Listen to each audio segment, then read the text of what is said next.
జమ్ము ఏది అయినా ట్రై చెయ్యి ఆచి చికెన్ మసాలా. ఆచి చికెన్ మసాలా.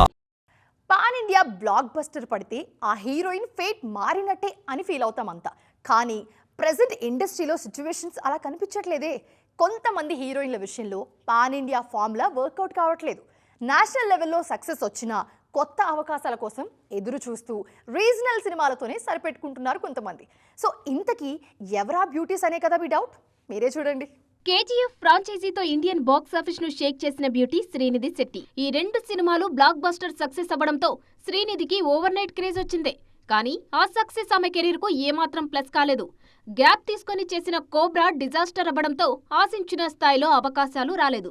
దీంతో చాలా కాలం పాటు ఎదురుచూపులు చూసి ఇప్పుడు రీజనల్ సినిమాలతో సెటిల్ అయ్యే ప్రయత్నం చేస్తున్నారు. ఇదే లిస్టులో కన్నడ బ్యూటీ రుక్మిణి వసంత్ కూడా చేరారు. కాంతారా చాప్టర్ 1 లాంటి sensational pan India block buster తన ఖాతాలో వేసుకున్న ఈ బ్యూటీకి పాన్ ఇండియా లెవెల్లో భారీ ఆఫర్స్ రావడం లేదు. ప్రెజెంట్ సెట్స్ మీద ఉన్న డ్రాగన్ సినిమాతో అయినా తన ఫేట్ మారుతుందన్న నమ్మకంతో ఉన్నారు ఈ బ్యూటీ. చైల్డ్ ఆర్టిస్ట్ గా కెరీర్ మొదలుపెట్టి రీసెంట్ గా ధురంధర్ సినిమాతో ఆడియన్స్ ముందుకు వచ్చిన యంగ్ బ్యూటీ సారా అర్జున్ పరిస్థితి కూడా ఇంతే. ఈ బాలీవుడ్ స్పై థ్రిల్లర్ మూవీతో పాన్ ఇండియా హిట్ కొట్టిన సారాకు ఆశించిన బ్రేక్ రాలేదు. నటిగా మంచి మార్కులు పడినా హీరోయిన్ గా నెక్స్ట్ లెవెల్ కు వెళ్లే అవకాశాలు రాలేదు. దీంతో ఈ భారీ హిట్ తర్వాత కూడా సరైన ఆఫర్స్ లేక బ్రేక్ కోసం ఎదురు చూస్తున్నారు.